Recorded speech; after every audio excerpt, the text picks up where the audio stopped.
Hey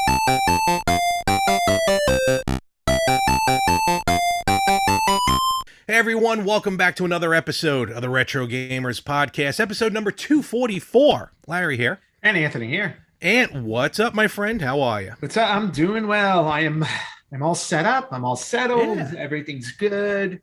Got a lot of stuff happening back there. I like it. No, it keeps expanding on its own. I didn't do it. I didn't realize your office or your room, whatever it is, was that big. Did you add? Is that another whole section of? Yeah, there's a left wing now. Stuff. So I now have like a left, middle, and right wing of stuff behind me. That is wild. It's gotten very mad. Well, I found I found so much more stuff, and I was like, well, I have room for another set of cubes. Mm-hmm. So I just expanded it, added some stuff. You'll see if you look here, all my music CDs showed up over here. Okay. You can see some of my games up here. I was looking at that. See some 360 games. Yep. And then all along the bottom, so I've got 3 shelves here. So there are 12. So it's a row of 12, right? Okay. So all along the bottom, I have bins with all of my games in them. Oh, so that's what you meant. Yeah. So like everyone is just because you mentioned the bin part before. Yeah. The show. No. I was talking about different bins. So let me just pick up a fourth wall I just busted. Pick up a bin. Here are my N64 cool. games. No. The other thing I told you about is that my consoles. That's what I was thinking of. Okay. My consoles are now separated. They're separated into clear plastic bins, and they each have their own. And they're labeled, and they're on shelves, and I can just grab whichever one I want and play. So. I feel like that's a combination of both just your cleanliness and a little bit of ADD. Guilty. Oh, maybe OCD. Excuse me, not ADD. OCD. Also guilty. Just throw them all in there. What else you got? Awesome. Well, looking good, my friend. Looking good. If I had ADD, I don't think we'd ever get through an episode. This is, we'd be talking about stuff. I'd be like, "Ooh, crayons." You're exactly right. Actually, let's talk about crayons. It's like what? Squirrel. Oh. So we got a good episode actually here ready for you. Yes. But before we get into that, which is very quickly, we don't know how long it's going to go. We're just going to go till we're done talking. That's what we always do. But a couple things. I got something to show off, and actually, Ant, you got something to show off. I do. And yeah, so before you open the box, long story short, what's in the box? What's in the box? If only, right? Hey, stop looking. Damn it. I thought Gwyneth was in there. It's her goop. Whatever that website is. All right, I'm returning it. So, not too long ago, we celebrated our 5th anniversary. Yep. And of course, on the podcast, you were ever so kind to show me up and present, which I haven't gotten yet, but that's besides the point. A 5th anniversary gift for the podcast. Yeah. Show it for you, one thing. Send it to you, totally different. And you could have brought it with you when you were in town recently. Well, I didn't. I wasn't thinking that far. So with that being said, of course, I wasn't going to let that sleeping dogs lie. Is that what they say? I don't know. So I reached out. You weren't going to let me be better than you. Basically. No. In fact, I think this might actually make me better than you. Did you one up to me? Maybe. I did maybe one up with one up. Yes. So don't one up with me. Just one up me. I didn't allow you to do that. So I've seen, and we're gonna mention the location in a moment. I've actually seen them at a couple of different conventions. And she does some. This is actually. Well, you know what? Open it, and then I'll get into it. So this happy anniversary. All right. Well, I have to say you threw me because when I saw the label, I thought somebody else had sent it because you usually write sloppier than this. Oh, my handwriting is terrible. Yeah. No, I know, which is why this is so neat. So who did you get to write this? Well, I ordered it. I had so they wrote it. That makes exactly. sense. Okay. So it's from Jackie's Copper Creations. That is the name of the company. All right. And the whole copper. Well, you'll see. I'm assuming it's made out of copper. Nope, aluminum. Oh, look, and there's a card. Because I kind of thought you were going to open this separately. I didn't think you was like randomly. You were just, I got a box, and you just showed me. Yep, Anthony. Not only to 5 years of doing the podcast, but also to your new apartment. Congrats, Larry. Wow, you have wonderful penmanship. Wow, look at that! Holy Lord, that's beautiful. Not bad. Yes, it is a Not dual. not bad for It is a dual home housewarming gift. Okay. Nice there. Just want to make sure this is it. Okay. Got that. There's a lot of plastic here. Plastic wrap. Oh yeah, no, she does Bubble a good wrap. job. Yeah, look at that. That. Oh, look, she's got little arrows on here for the tip. Yeah, that's awesome. Very thorough. Oh, Maybe that was folded on the end. I was saying maybe it was the beginning of the roll. No, as she put little arrows on where to pull the tape and everything. And Look here we at go. She's a pro. She signed the back of it too. Oh, did she? Oh, that's kind of cool. So we got. Ooh, that's cool. I actually have not seen the finished product. Did you get one for yourself? No, I did not, and that's okay. Look at that. Oh, that came out amazing. It looks awesome. I'm sorry for the glare, but I have a window. No, that's okay. Well, send me a picture later anyway. But so for the listeners, basically what I did was I went and got Anthony commissioned. She does work with copper, hence her name. Beautiful. And she did basically our logo in copper, which on my end is a little. There you go. Boom. Anthony put it right up. Done. And you know, with my family history, kind of copper kind of fits into that. If you know, like what my dad did for a living and everything like that, that kind of fits in. For a living. What's the matter? I know what your dad did. Yeah. So, and like I said, I've seen her at a couple different shows with different artwork that she's done. In fact, I even bought a while ago. I did buy a piece that which was the Nintendo logo. Just very simple Nintendo logo in copper. Like she takes copper and she like somehow does something to it that like oxidizes it or something. But do you have her information there? I do. Yeah. It is Jackie's Copper Creations. You can go to JackieSteier.com, which is JackieSteier.com. You can also email her at JackieSteyerCreations@gmail.com. Facebook at Jackie's Copper. What's the camera icon? Oh God. Instagram.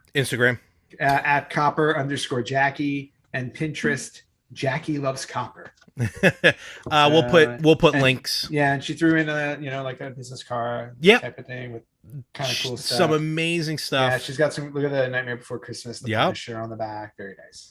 Oh, she's done some cool like Star Wars stuff as well. That's beautiful. I love that. Thank you so much. Nah, no problem. Like I said, happy anniversary and happy new apartment. Thank you. So it's already got a home. So, and I'm going to be honest with you because I'll send her. I'll let her know that we're mentioning it here. Please. And I'll tell you right now, Jackie, the way that just came out gorgeous. I have something else coming up that I'm definitely going to contact you for something as well. So definitely check her out.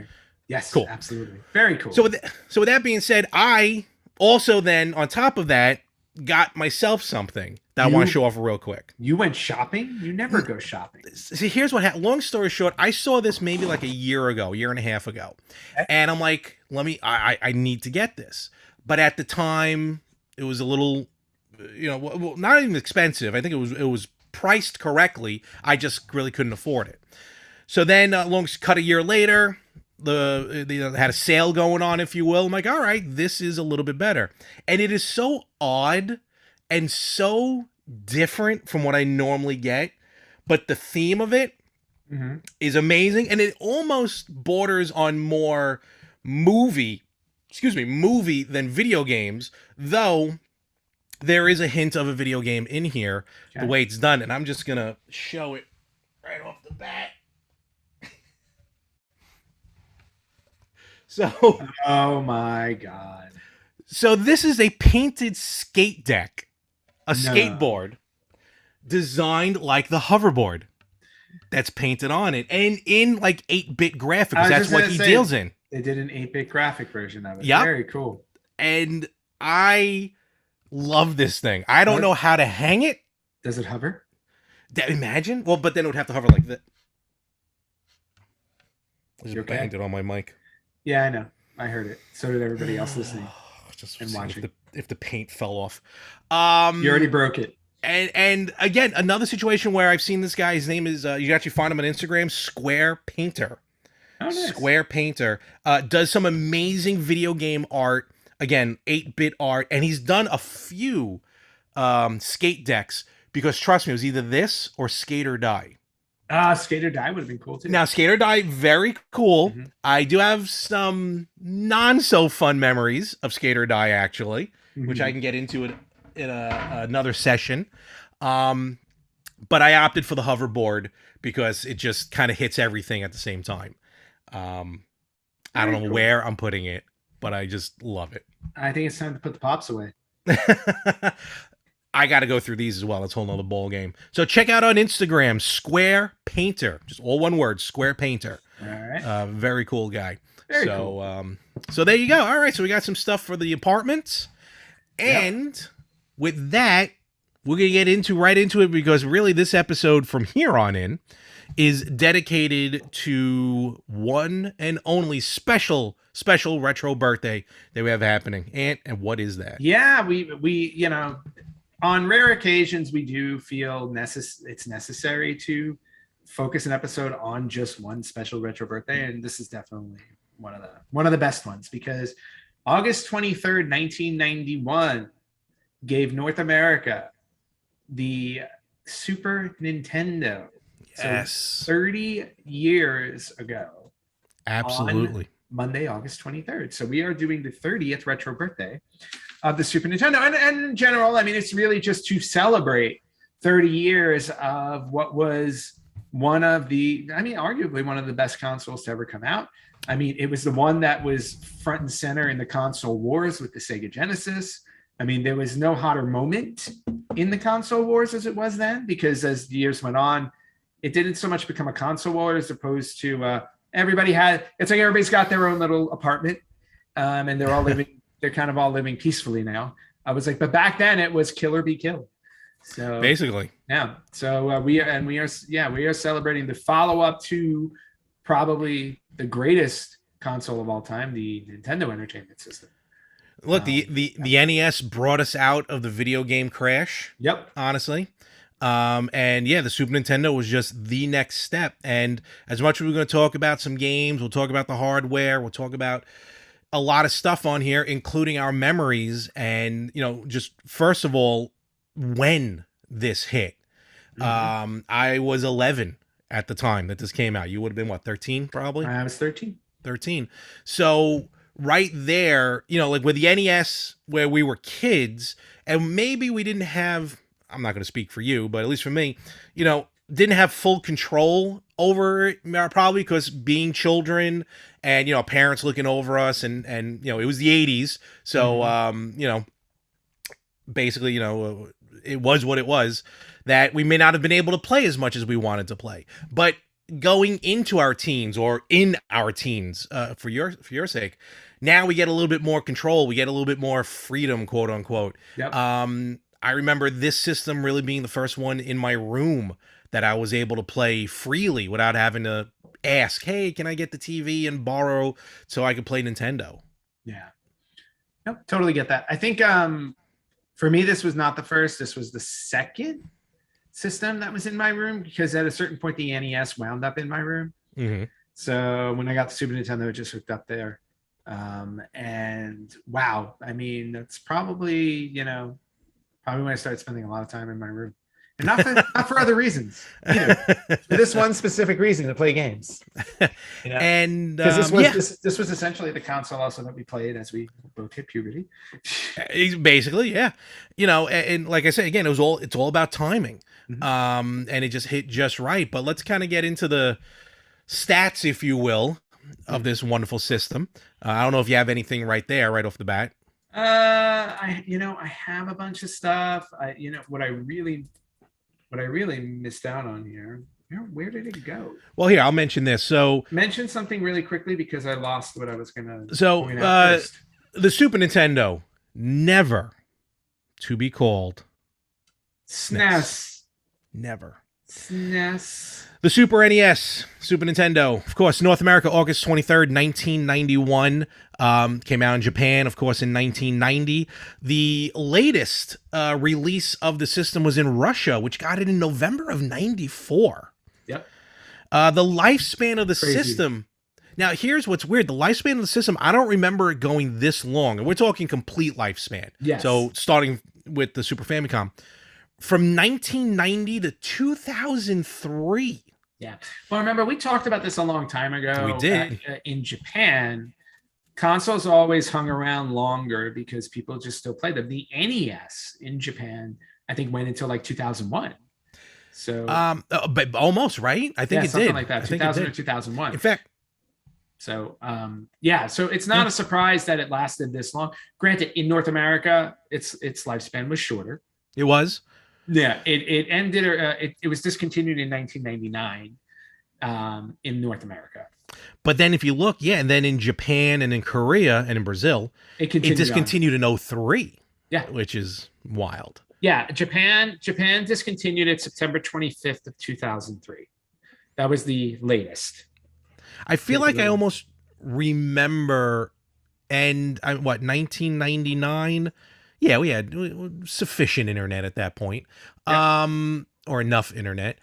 I think I kind of remember, like, reading something saying, like, here's the last production run of the Super Nintendo, or something like that. And they would say that at a certain point because these things would go, I don't want to say like in the vault like Disney does, but at a certain point it's like, we're going to stop it. Because think about it this way. The Nintendo 64 came out September 29th, 1996. So the Super Nintendo lasted in North America, lasted a good 3 years before they discontinued it. It just showed the staying power of the system. Nowadays, like, well, with the exception of like today, because there's production issues, but like when PlayStation 3 went to PlayStation 4, they still made the PlayStation 3, but it was just really all about the PS4. True.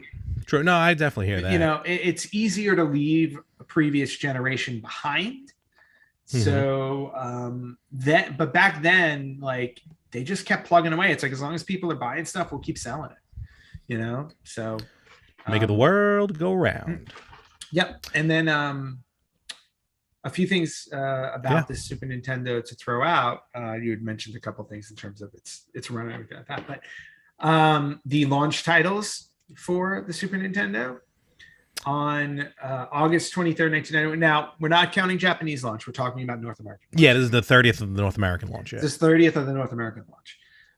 So there were 5 titles that came out when the Super Nintendo was released. And those titles were F-Zero, which I loved, but I can't play it anymore. I tried playing it. I just can't control the cars. F-Zero, Gradius 3. That was launch. I didn't realize that was launch. Pilot Wings, the original Pilot Wings. I know you don't like those. I loved Pilot Wings. Sim City. I didn't realize that was launch as well. Wow. Yeah, and last but not least, of course, Super Mario World. Of course. Yeah, Super Mario World. The iconic Super Mario World, which a few days ago, or an hour ago as we're recording, I played Super Mario World on the Victims and Villains Suicide Awareness-a-thon for 2 hours. And it was the first time I had played it, probably since I had my Super Nintendo almost 30 years ago. I was being nice for Josh's sake on the chat. On his awareness-a-thon, I wanted to reach through and choke you because I have forgotten everything. But it's Super Mario World. Like, I would have figured. Don't get me wrong. I would have figured like the muscle memory would have absolutely kicked in, and you're running past stuff, and I'm like, "What are you doing? Where are you going?" And I don't play it every day. I do not play this game every day. I'm not kidding you. I played through that game once, beat it as a kid, and moved on. I never went back to Super Mario World. I've never gone back. So like literally I'm sitting there and I go, I know I can fly in these certain places and get stuff up in the sky, but I'm just not doing it. So I'm just going to keep going. I was literally like nothing. I remember nothing. I mean, did you get like the Star Worlds and everything? Not today. I meant like back in the day. Back then I did it all. Okay. All right. At least you got that. Yeah, no. Like, stuff you may be missing. No. This time I was just like, I was also doing a live stream, so my goal was to see how far I can get. Which is fine. So I get that part. Yeah. So I was just kind of going through without, like, I didn't even stop to do all the switches. I just did the first one. Yeah. Yeah. So, but Super Mario World to me was obviously like it was a phenomenal game. I remember, and I also remember plowing through it as a kid. Like that was it. Like when I first got the Super Nintendo, Super Mario World, and I think I got Super Mario World and F-Zero. Those are the only two games I got. Okay. So I basically spent all of my time in Super Mario World. Mm-hmm. A lot of time. I've done that too. I remember. Yeah. And Super Mario. I mean, well, Nintendo and Mario go hand in hand. Of course. Don't get us wrong. But and we'll get into some more titles later on. But like I said, I didn't realize Gradius 3 because you're mentioning those 5. Yeah. Gradius 3, my love of shoot 'em ups, and the Super Nintendo definitely for not owning a TurboGrafx. The Super Nintendo, well, Genesis, as I learned later on, but the Super Nintendo definitely lent itself to a lot of shoot 'em ups. Yeah. Gradius 3, Super R-Type, R-Type 3.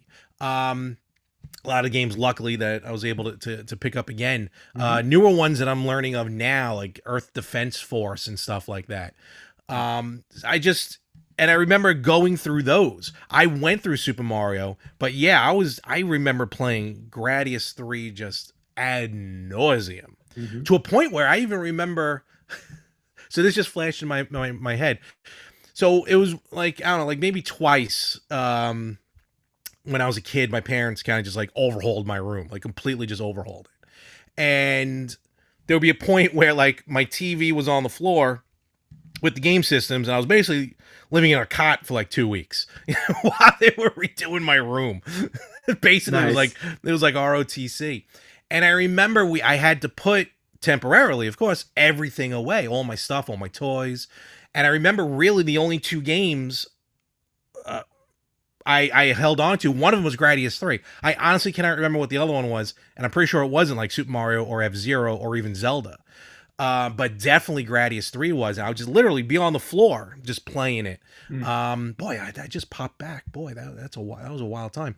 So yeah, like I said, Super Nintendo, key to that era in our lives.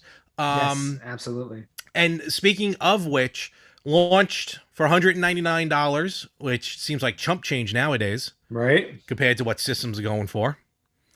Units sold worldwide, sold 49.10 million units worldwide. I always find this part funny when you think it should do better in Japan.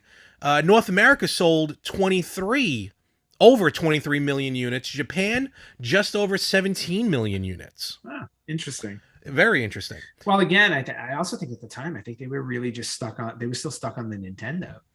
No, that probably just also, I think we just have more people and the population difference, I think. That's a good point. Could be.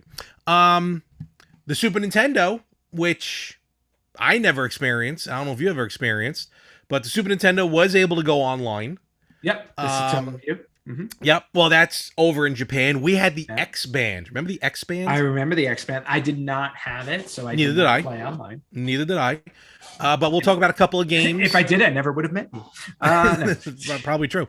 A couple of games that the Satellaview had that actually I have and you have a couple ROM hacks of that we'll get into. But yeah, this 30 years with all these, 2021.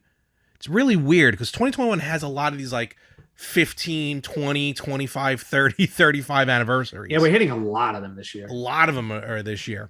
Would you say of all the systems that like your love for the Super Nintendo is definitely higher up? I'm not going to tell you to rank them, but like your love for the Super Nintendo versus the other Nintendo systems? Oh, versus the other Nintendo systems? I mean, Nintendo systems, yeah. Yeah, I mean, like when I look at Nintendo, I mean, it's basically the first 3 are my top 3. It's like NES, SNES, and then 64. Once I get to that point, then I just jump down to the Switch after that. But because GameCube was limited, the Wii I didn't have because I didn't like the whole concept. And then I had the Wii U, which I really enjoyed, but obviously it wasn't around long enough. Super Nintendo, in terms of Nintendo's consoles, yeah, I mean, and again, it's one of those things too where you think from a nostalgia point of view, where it's like these are essentially the games I grew up with. So they're the ones that I hold closest to me. Cool. Yeah. So yeah, so let's talk about some of the games and everything like that. I don't know if you have some stuff there to chat about first before we Yeah, get into I got a some other few things. things. I went through, since we talked about like the shelf life of the system and everything like that. But the very last released game for the Super Nintendo, first off, the last first party game was Kirby's Dream Land 3. Oh wow, okay, That was released November 27th, 1997. okay. But the very, very last game that was released in North America for the Super Nintendo, and you'll see why I said this, was Frogger. Oh really? That's Frogger weird. was released by Majesco Entertainment October 6th, 1998. It actually was the only Super Nintendo game released in 1998. Oh wow. Yep. Interesting. So, well, because at that point, again, you're talking, well, first off, in 97, you were already a year into the N64. Everybody has kind of already moved over. True. So I don't know why Frogger decided to come out a year after that, but hey, you know. And then also, if you look at like the list of games for the Super Nintendo, there are a ton of games that were released in Japan that were never. Oh, forget about it's it. It's insane. What I'm learning about now for Japanese games, yeah, is ridiculous. Well, and not just and not just Japanese games. There are PAL games that were released in Europe that we never got.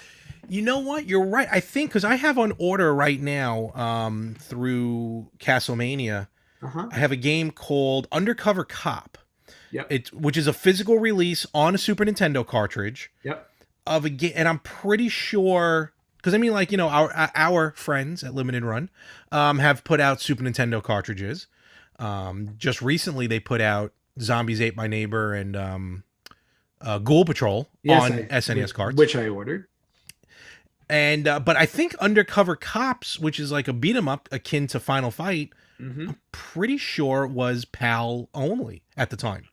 Yeah. So now, that's Undercover Cops.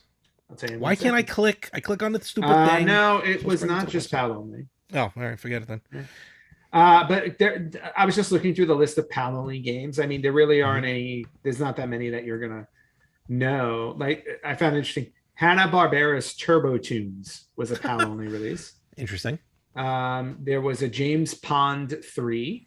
James Pond, yes. I remember those. Yes. There was a Micro Machines 2 Turbo Tournament. And then they got 2 Smurfs games. Really? Interesting. Yeah, PAL only.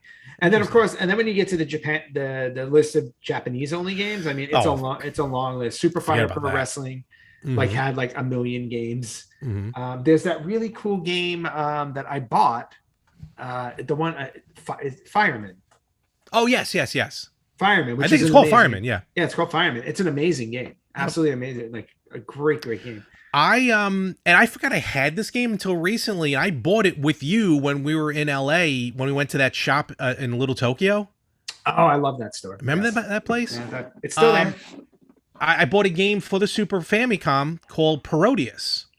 Oh, that's right. Yes, I remember that. Which is this wacky side-scrolling shoot 'em up from Konami that borrows from a lot of Konami games, does not take itself seriously, and I'm pretty sure there are a lot of copyrights they would not get away with if they released it here in North America. Oh, no question. But the game is ridiculous to the point where now actually I just picked up Parodius for Game Boy through Super Potato. Nice. Because of their eBay store, they're getting a lot of my money. Yep. I love the eBay store. Apparently there's an NES Parodius game that is ridiculous to find that now I'm trying to find. But yeah, the Japanese exclusives, and a lot of them though tend to be JRPGs.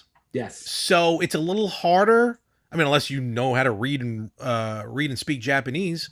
Those are a little harder. Just have your Google Translate running while you're playing the game. Honestly, just hold your phone up to the screen while it's going. But we are, again, in 2021, there are games that are getting Western releases with translations, full translations. So, and I'm gonna throw a few at you that were Japanese only releases on the Super Famicom that I think you will want. And that was the other cool thing about the Super Nintendo, because the Nintendo and the Famicom, the games were completely different cartridges. On the Super Nintendo and the Super Famicom, the cartridges were different, but you could still play them in either system. You just had to do something to your Super Nintendo. So I was going to mention this a little bit, but I'll mention it now. I remember, again, I'm going back to memories that just flashing back to me. I remember renting a Japanese a Super Famicom version of TMNT4, Turtles in Time.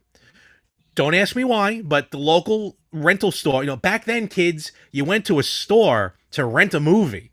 Yeah. And you were a member. You had a number and everything. You had a card. It was great. Yep. Oh, it made Fridays fun. It was our Friday thing. It did. And the other thing, too, is you did not know what was going to be available to you. So. This is true. And, of course, I can only imagine what it was like working at one. Oh, it was fun. So I remember for some reason. I got to do whatever I wanted. For some reason, they had, sorry, guys. Again, the Super Famicom version of TMNT4, which I found odd. And it came like you rented the adapter with it because you had to have an adapter. So here I am. I'm like, this is awesome. I'm playing a Japanese game on, Super Nintendo. Nowadays, people like whoop-de-whoop.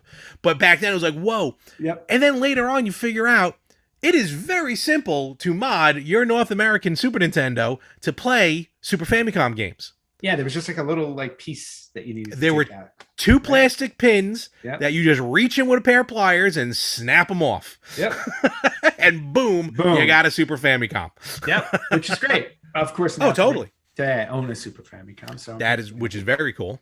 Do I? No, I do not have one. I don't think you asked me to get you one. No. Those back then, not as much. Now that I got the analog systems, different ball game. Totally different ball game. I'll let you know next time I hit Asia. Well, to be honest with you, I am looking for a Famicom disk system, which will plug into the analog. Oh, well, then I can always pick you up one because I have one. Yes, you do. So just a few Japanese games that I think you personally want to keep an eye out for. And also, I want to keep an eye out for these. Good thing Super Potatoes on eBay. Yeah. Super Back to the Future 2. I have a copy of that. There you go. Do I have trying to think if I have I definitely have a Super NES ROM version. There was a Mario and Wario Super Famicom game that I own. Have you played it? I've heard about this. I've not played it. And I heard it's not bad. Okay. There was a Sailor Moon. Sailor Moon. It was a Sailor Moon Super Famicom game. Okay. There was a Super Famicom game based on the Thunderbirds.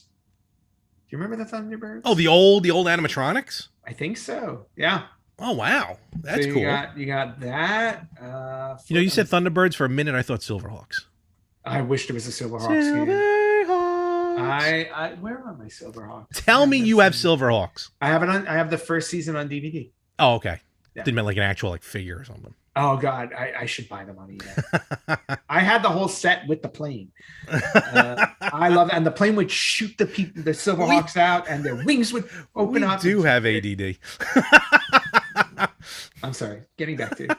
A lot of Dragon Ball Z, Dragon Quest. Ooh, Bing Bing Bingo. Bing Bing Bingo. I think I played that once with my girlfriend. Yeah. This is in Tetris Battle Gaiden. That sounds kind of fun. Ooh, that sounds interesting. Yeah, Tetris Battle. Twinbee. Remember that game? Twinbee is classic. So this one is called Poppin' Twinbee Rainbow Bell Adventures. Why do I feel like that is currently on the Nintendo Switch version? There is a Super Famicom game called Bastard with 2 exclamation points. Not Bastard and Enkoku no Hakaishin. There you go. Hey, Japanese is getting better. I want that one. A lot of the Super Fire Pro Wrestling stuff, which we've gone through, and I actually have like a whole bunch of those. But I'm literally just flipping through. There are so many Japanese only releases. We could sit here for the rest of the. And what's cool is, again, nowadays, very easy to get your hands on some of these. Well, I shouldn't say very easy, but easy enough to get your hands on these games. Admittedly, the Nintendo Switch Online with the Super NES collection, a lot of people sometimes complain about the games they've been releasing, which a lot of them have been PAL versions, PAL only games. There's a good handful of them on there. But I feel like I want to say that Pop Twinbee one, the Japanese one, is on there. And there are a good handful of Japanese only games on the North American version of that Super NES collection. Yeah, well, which is really cool. How about Godzilla Destroy All Monsters? I do not have that copy. I think I've played it. I That think it's called one? Super God. No, no, that was Super Godzilla. Wait a minute. No, No, different. this is a different game you're mentioning. That is a different game. Wait a tick. Oh, interesting. Mickey No Tokyo Disneyland. I think I've heard good things about that. If Yeah. that's the game I'm thinking of. And Super Wrestle Angels. I'm assuming a women's wrestling game. That sounds like Stardom or something. Yeah. Yeah, basically. But again, like there are just so many. Like I said, I can just keep going. But a lot of Japanese games for the Super Famicom that did not come out in the US. And again, these are things that you can buy online now, which is kind of awesome. So just wanted to go through that a little bit. The other thing to go through, I had a couple of other things to talk about. Let me ask you, while you're looking at that, let me ask you, because again, the slight difference between the Super Famicom and the Super NES, when it came over here to North America, for some reason, Nintendo felt, you know what? North Americans love the color purple. So we're going to kind of dress it up in a purple kind of outlook to it. Yeah. The buttons are, I mean, hey, look, purple is the color of royalty, so I guess why not, right? But I always found weird, and I never really read into it, the reason why our controllers are a little different than the Super Famicom controllers. Because famously enough, our Super Nintendo XY buttons are convexed or concaved, which is the one when it dips. I think concave is Concaved. Cave, right? So our XY buttons are concaved, where the Super Famicom version, all of them are convexed. Like, in other words, if you're not looking at the controller, you can, and you feel all four buttons, they all feel the same. Well, I think we've talked about the theory that the Japanese people don't think we're that smart. So they, or no, you know what it was also? Well, I'll give it this way. The Super Famicom, let's give them the benefit of the doubt. Super Famicom came out first, right? Yeah. All of the buttons are convex. There might have been a general confusion in terms of memory of where your finger is going or your thumb is going on the buttons. So what they did was they were like, okay, we'll take the top two, the X and the Y, and we'll make them concave. That way you can actually feel the difference between the two, so you know which row you're on. Okay. Fair enough. Fair enough. I do like, though, the very Skittles looking color palette to the Super Famicom controller. Yes. But yeah, I always thought that was a little interesting. I do know for a fact that our controllers are I want to say 20% larger than the original Super Famicom games. Well, we're big people. No, literally, our hands are bigger. Well, this is the SNES Classic controller, but still, just to see the color and the design. Yeah, I mean, I can. But you can see like the concave and the convex. Yeah, give me 2 seconds. Give me two for the YouTube viewers. Just give me a couple seconds. I'll be right back.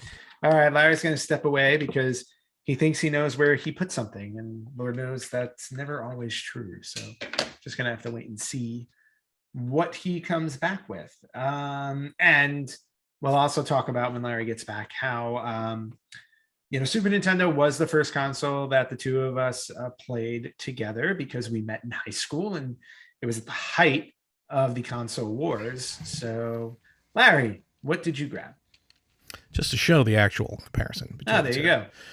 So we got the Super Famicom over here, very Skittles color-like, and then the Super Nintendo with the palette, and then as you can see, again, nothing new to some. Oh, you can't see it that way. Yeah, but I think also the for the Super Famicom one, maybe originally what they thought is, if the buttons were different colors, players can know which buttons do what. However, when you're playing a game, you're not looking down at the controller; you're looking at the screen. So this is very true. Also, and I don't know what you were talking about while I was away, but just got to mention real quick, to go from 2 buttons to 6. That was a big jump. That was a big jump at the time. That was you'd think they'd go 4 first. You would think, but they realized that they needed more than that. So apparently, I mean, think about how many buttons we have on our controller today. 6. Oh my God! Hello, GameCube. Yeah, 6 is absolutely nothing. But no, what I was talking about while you were away was how I was saying that we would talk about how we met in high school, so we met at the height of the console wars. So it was really all about the Super Nintendo and the Genesis. Mm-hmm. We were first gaming together. Yes. So, and at the time, you were very much a Nintendo snob. Like, you were a super Nintendo snob. I enjoyed No, I know, but I just remember that very, very well. Like, because I had both systems. I eventually did get a Genesis, but I just remember you were the diehard like Super Nintendo, like nothing Sega's doing is good. Like, even though you didn't play them, you didn't have them, it was that blind faith in Nintendo. Look, you got to choose a side. You got to choose a side, and then you carry that flag, and that's where you plant your flag. And I planted it with Nintendo, though. Yes, eventually I would go Genesis, but still, Nintendo will always have the number one spot in my heart. Of course, you are. I wouldn't say a snob. No, you were a snob. And you've used this word many occasions. I have on this podcast, and you know what? I wouldn't use it if it wasn't true. It's not one of those things. It's just that like you have that sense of loyalty that you throw behind a company, and you kind of stick with them. Brand loyalty. I am all about. Brand loyalty. You are really all about brand loyalty. I'm brand fluid, so it's whatever strikes my fancy. Whatever goes for me. I'll drive 10 miles on 8 miles of gas to get to a speedway if I have to. All right. See, not my style. Not my style at all. But again, talking about like just some of the games that we used to play together. Mario Kart obviously was a no-brainer. And then all the WWE games, Royal Rumble, Raw. We played those ad nauseum. We sure did. Did we ever break out a 4-player tap? I don't know if we ever did for the tapper, whatever they call that thing. N64, obviously we did. Well, that was easy enough. Yeah, it was easy, but I don't remember doing it for Super Nintendo. Maybe not. I remember doing it for PlayStation. Yes, breaking out the 4-player tap. But I remember that. Not Super Nintendo. Okay. But again, it was generally at the time there wasn't a large group of us playing. So we would just take turns. True. I mean, I think 3 maybe, but yeah, by the time it was 4 or 5 of us, and then by the time our group just exploded, N64 was out, and N64. Yeah, true. PlayStation. So true. So no, I don't think so with Super Nintendo. But again, we did play a lot of multiplayer games, which was awesome. Mm-hmm. Or the ones that they had. At the time, because again, like even those were kind of limited. Yeah, they were. But like you were saying though, like how the N64 kind of expanded on the multiplayer by allowing right off the bat 4 controller ports. Still kind of like that one-on-one feeling, like to play against just one other person. Always a bit of a nostalgia feel to that. Mm-hmm. And I think, like you even said, maybe Raw was the only 4-player game really that we had. That we were playing potentially, because I don't think we really were into NBA Jam or anything like that, even though that was 4-player. No, not at the time. Actually, now that I think about it, have I ever really truly played a 4-player game on a Super Nintendo? See, I remember playing 4-player games on the Nintendo. I do too, which is funny. Yep. And odd because I didn't have that many friends. But I remember playing definitely NBA Jam 4-player. I remember doing that. Yep. Oh wow! I remember. Not a lot of 4-player for us. Not then at least. And then not that. Hang on, that's fine. But yeah, just but here's the thing. For me, the strength of the Super Nintendo was their single-player games. Yes. I mean, their single-player games are like some of the greatest games to ever be created. And if you have not played some of these Super Nintendo games, you are definitely missing out on some instant classics. They were instant classics. Some of them redefined, games. They invented genres. I mean, Nintendo was like on a roll back then. No, totally, absolutely. It's almost as if you have like a list or something. It almost is, and funny you should bring that up because I'm gonna read off really quickly the top 10 Super Nintendo games of all time based on IGN's list, IGN.com. Okay. They always do these top 100s. So just to round off the top, just to sound off on the top 10. And then right after that, I'm going to follow with the top 10 best-selling Super Nintendo games of all time. Because they're going to be very similar. Really? Okay. Yeah. So IGN's top 10 for the Super Nintendo. Number 10, Super Mario RPG, Legend of the Seven Stars. Okay. A game that should have had a sequel by now. You can kind of say Mario and Luigi on the Game Boy Advance and DS. Super Mario RPG was fantastic. Unbelievable experience. And it was something where I was like, when that game came out, I was like, my first reaction was, how are they going to do an RPG with Mario? It doesn't make sense. That's not where Mario belongs, right? My brain was kind of there. And then you just play through like the first 10 minutes, you're like sucked in immediately. Like, boom. Oh my God, this is great. I'm shocked how it's not part of that Switch Super NES lineup. It is not on there. Which is crazy. It Insane. should definitely be on there. It's on the classic, but it's not on the Switch. Yeah, absolutely amazing game. Also, also introduced two characters that we've really never seen in any other. You don't let this one die, do you? I will never let it die. Well, I'll let Malo die. Malo can die. I'm okay with losing Malo. But my boy Gino, that guy, like I loved him in that game. Like as soon as I had him, I used him the rest of the game. I did not care. I was like, Gino, FTW. Okay, there's my language right there. Gino was the best, and awesome. I really want Gino to come back. I think it was, but there was a weird licensing thing with him, and I don't understand what. Because Square put out the game, yeah, that's what it was. I think because Square created Gino, it's a Square character, something like that.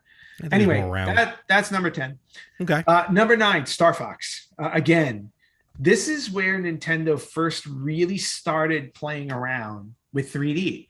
We talk about the N64, obviously. The first 3D console, sort of, even though like Sony PlayStation kind of did it as well. But like that's when we really jumped into 3D. But Nintendo was playing with it before in the previous generation. I mean, Star Fox. The only thing I remember with the commercials and the ads for Star Fox was the Super FX chip. Super FX chip that gave it that look. And funny again, nowadays, if a game came out like that, you would think, it doesn't look good. Back then. Those polygons were all the rave.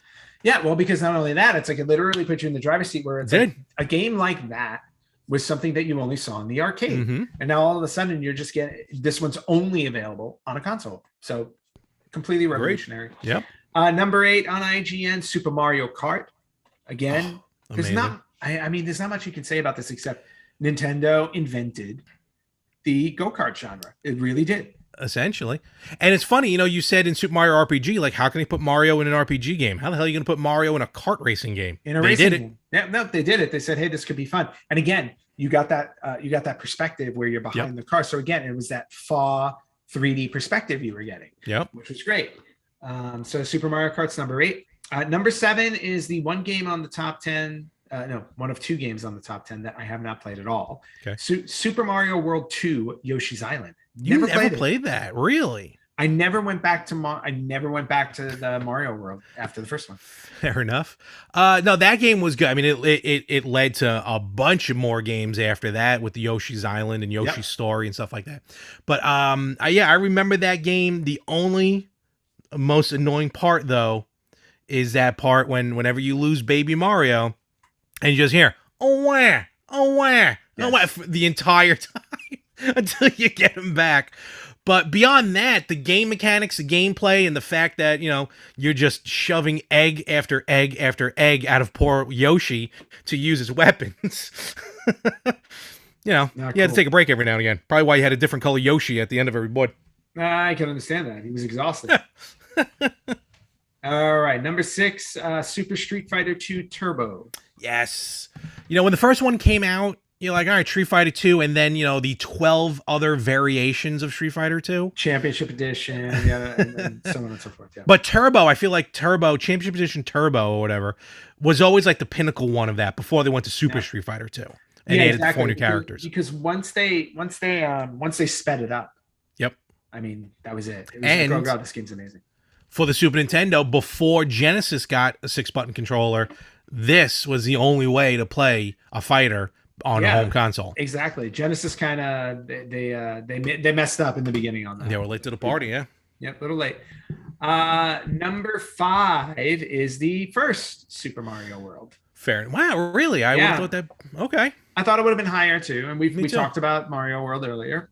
Excellent. Number 4, Final Fantasy VI, which, if I'm not mistaken, in the US was actually Final Fantasy 3. There was a bit of a was there ever? Yeah, there was a bit of a mess with what happened with Final Fantasy. Okay, yeah. So, but Final Fantasy 6 is number 4. Number 3. I'm just going to double check that. Yeah, Okay. double check that. Number 3, Super Metroid, which I really need to go back and finish because Me I too. started it on the Super Nintendo, my mini, my classic.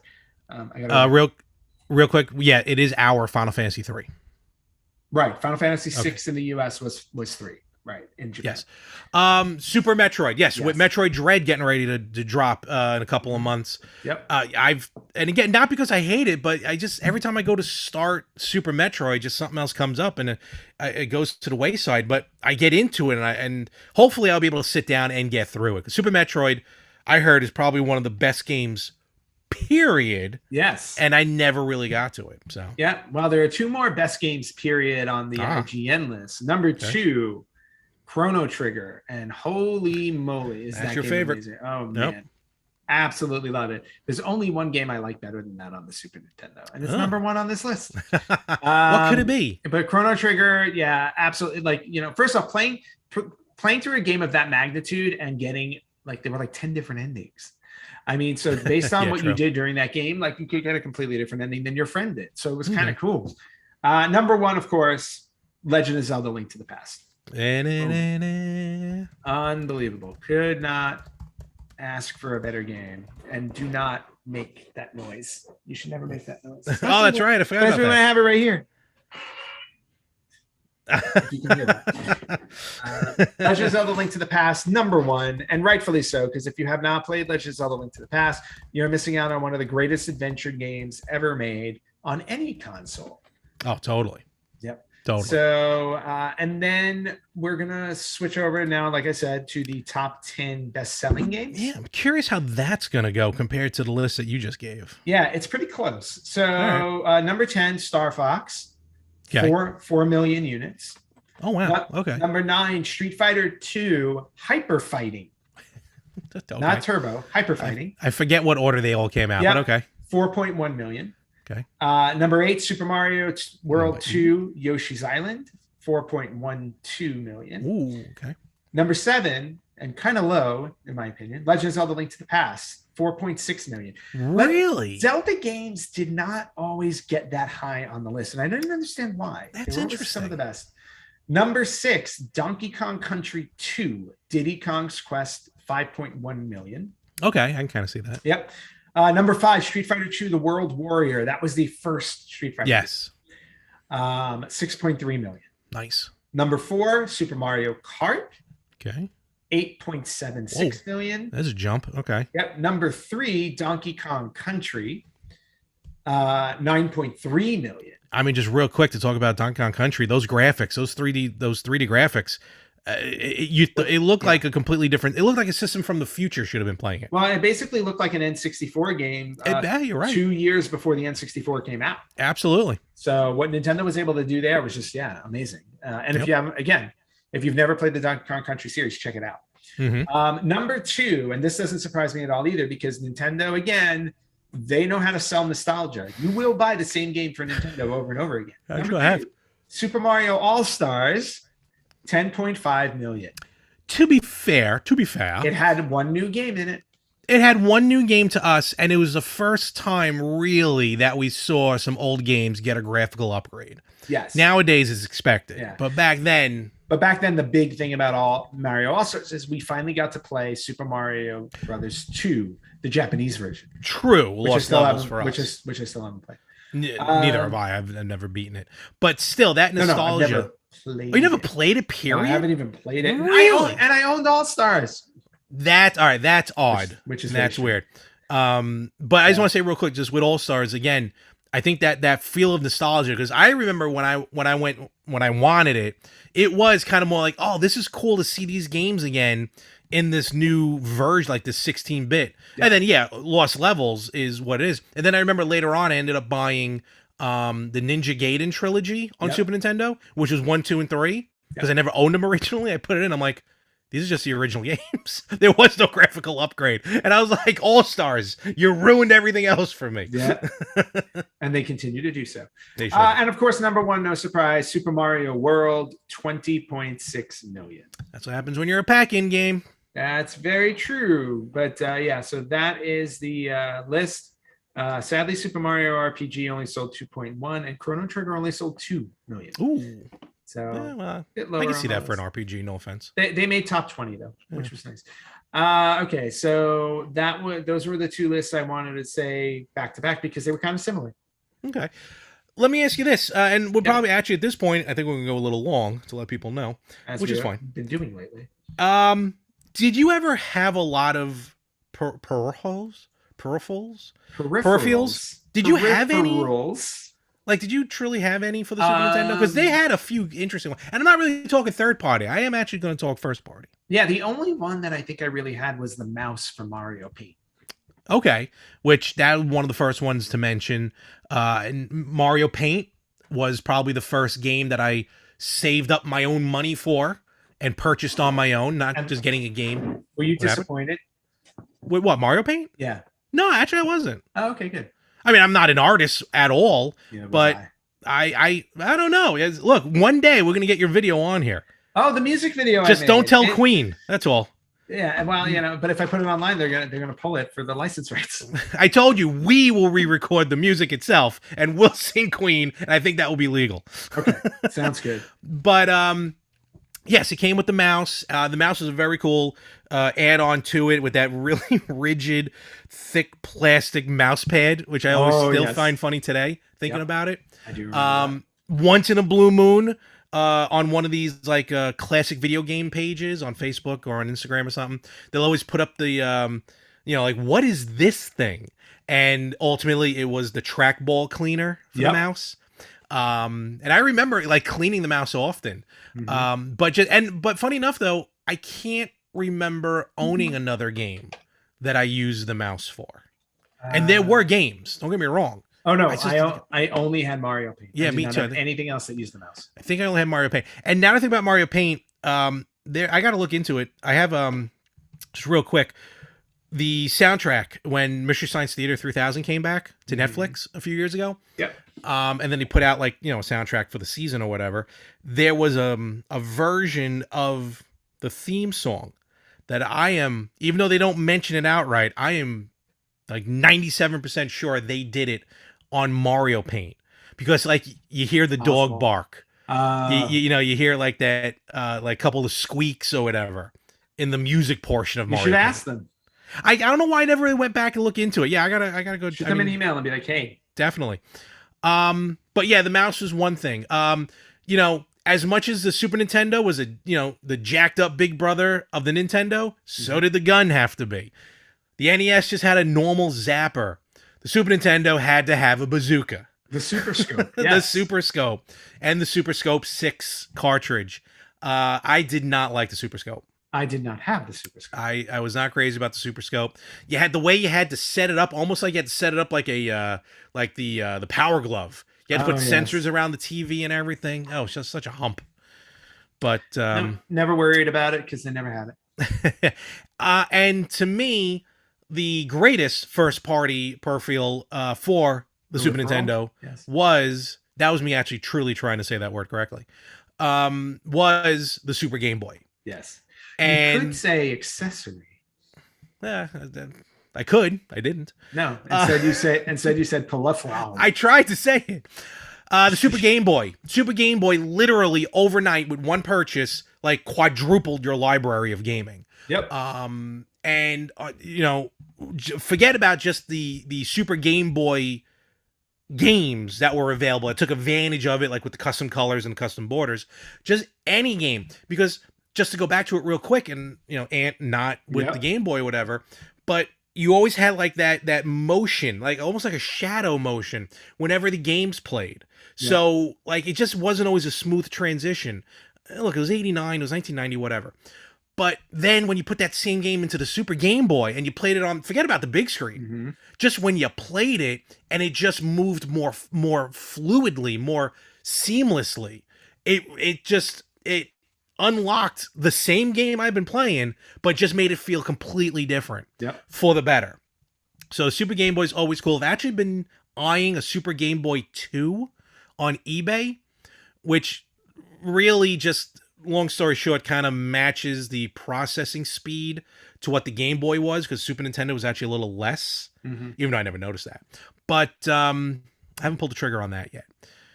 Fair. But so it had really cool add-ons. Again, first-party accessories. Forget about the third-party accessories. Too many third-party accessories. Yeah. I was looking through a quick list of them, and I'm just like, ooh, they were. Oh yeah, no, forget about it. Now the Satellaview was a first-party adapter, and that's where Japan got these custom games, F-Zero custom games, got essentially a 16-bit remake of the original Legend of Zelda. Wow. Which I think you own. I think it's Legend of Zelda BS Maps 1 and 2. I think I got you a copy of that. Okay, I gotta look. I don't know if I have. Yeah, I gotta check that. Because Parallel Worlds is just a I have original Parallel homebrew. Worlds, yes. That's just a straight up homebrew. Yeah. That got the system online. But let's call it like it is. There was one adapter that Nintendo was looking to do that they ended up pulling the plug on, which ended up going to another company and ended up becoming one of the most successful video game systems of all time. Because if it wasn't for Nintendo saying, nah, we're going to pass on Sony's CD-ROM add-on to the Super Nintendo, and Sony said, screw you guys, we're going home, and they created the PlayStation. So if it wasn't for the Super Nintendo, you wouldn't have the PlayStation. No. If it wasn't for Nintendo rejecting Sony, you wouldn't have the PlayStation. Maybe, who knows? Maybe Sony wouldn't have ever thought of stepping into the realm of gaming. Sony. Honestly, if it did really well on the if the Super Nintendo CD add-on had done really well, had they gone through with it, I think Sony would have just been like, hey, you know what? We can just do it on our own. I don't know. That's a conversation for another time. Absolutely. But yes. One of the biggest accessories to that Nintendo turned out to be probably something that bit them in the end. Yeah, basically. So, and then with that, of course, just so much other love and the years. The Super NES does tend to age like cheese, because one of the other fun facts. Cheese. No, basically, one of the fun facts about the Super Nintendo is, the reason why, and now we know, but how so many of them over time just turned yellow. Yes, they did. Which is always a weird thing. And only certain parts of it turned yellow. Not all the gray parts turned yellow. It ended up being because there was a fire retardant thing that was on the Super Nintendo, which over time just deteriorated and turned yellow. Yeah. Very easy actually to get it back. You just put some like ultraviolet light on it or something overnight, and it does away with all the yellowing. It's crazy. Oh, that's really cool. It's probably more to that, but it's simple. Cool. But yeah, you see a lot of these old systems that are just so yellow. It's like, wow. It's like why? It's like the Super Nintendo smoked 4 packs a day. I'd have respect for them. And then nowadays, though, of course, a lot of people can relive a lot of these games through emulation. The Super Nintendo collection on the Switch. Yep. Look, you can say what you want about the lineup on there. At least it's on there. Yep. And it's still very fun to play. Shockingly, still available, at least as of the time of this recording, but it's already been like a week and a half, maybe 2 weeks since it dropped. The analog Super Nintendos, their Super NT, are still available for purchase. For good reason. No, usually those sell out. So, okay. Yeah. I think everybody's waiting for their Polymegas. Or we're just waiting for analog to get the Duo, the TurboGrafx Duo on pre-order. That's very true. But yes, you can get, between Hyperkin, Analog, Polymega, Retrobit, there are a lot of Super NES clone systems. Yep. Yes, you can pick up. And you know what? The Super Nintendo, I think, was in the middle of this resurgence of classic games. I feel like Super Nintendo was kind of the centerpiece, in my opinion only. Okay. And yeah, there's really nothing bad to mention about the Super Nintendo. And I think it's brought great joy to all of us, again, at a time in our lives when we were being molded into the human beings that we are today. Yep, unfortunately. Well, Ivan Ooze may have had a part of that. But So, like, what are some of your final thoughts, or if you have anything else about the system? No, I mean, hey, I think we've covered it all. I mean, again, one of the instant classics. When you go back and you look at it, that the library for it is arguably one of the best libraries of a console release. It's the one again. And when you think about it, library of first party games. When I think of the first party games on this, tons. You can put that up against the first party games of any other console, and I think like you can argue that these were the best. Yep. So yeah, I mean, and just the the endless amount of time that I spent on it through high school. You know what I mean? Like Super Nintendo and Genesis are synonymous with high school for me. So if it wasn't for the Super Nintendo, we wouldn't be doing this podcast today. That's how we met. One of the first conversations we had was over Super Nintendo games. That's very true. Followed by the "Why don't you like Genesis?" conversation. Followed by the "Okay, I will hand you all my money on the way home." Yes, there you go. But yes, no. Definitely sparked what became the Retro Gamers podcast for sure. Basically, everything has an origin story, and that was ours. There it is. Expect the movie out in 2 years. I'll sue your ass if that happens. You can't. So with that, happy birthday, Super Nintendo, North America, 30 years. You don't look a day over 28. Nope. And folks, although the yellow, if it's yellow, well, I told you know, older. You gotta go in for some treatment. Oh my God. You know what? Let me just check something super fast because I forgot that I did something here, but I don't think anyone posted on it, so it's not going to matter. What did you do? As we close out our show thing about the Super Nintendo. Here we go. Oh no, we have a couple of responses. So I put up on Instagram maybe yesterday, saying what are some of your favorite memories or video games of the Super Nintendo? We got 2 responses. I got here Matt Roden 1031. This is both from Instagram. Mm-hmm. Saying beating Super Mario World for the first time. The other, all 96 exits. There's a lot of things to find in Super Mario World. Yes, there is. And then 90s Kid Johnny, 90S Kid Johnny wrote, playing Super Mario World in Toys R Us for the first time. Was blown away. So a demo kiosk. Yeah, the demo kiosks were great. Love those. Very cool. Did we get it? I don't think we got anything on Facebook. No, but nevertheless, drop in the comments still some of your favorite memories, favorite games, maybe some hidden gems of the Super Nintendo. Let us know. And Ant, where can they post those? You can post those on Facebook.com/RetroGamersPodcast. You can post them on Instagram at RetroGamersPodcast, on Twitter at RetroGamersPod, or you can email us at email@theretrogamers.com. That's where you can send your information. If you just want to listen to us, you can listen to us wherever you listen to podcasts. Or if you want to look at our 2 stupid mugs, we are available for your viewing pleasure on YouTube and Instagram TV. Quote unquote pleasure. Yeah. And with that, we will be back next week, I think. Yes, we will. I'm starting to lose track of time here.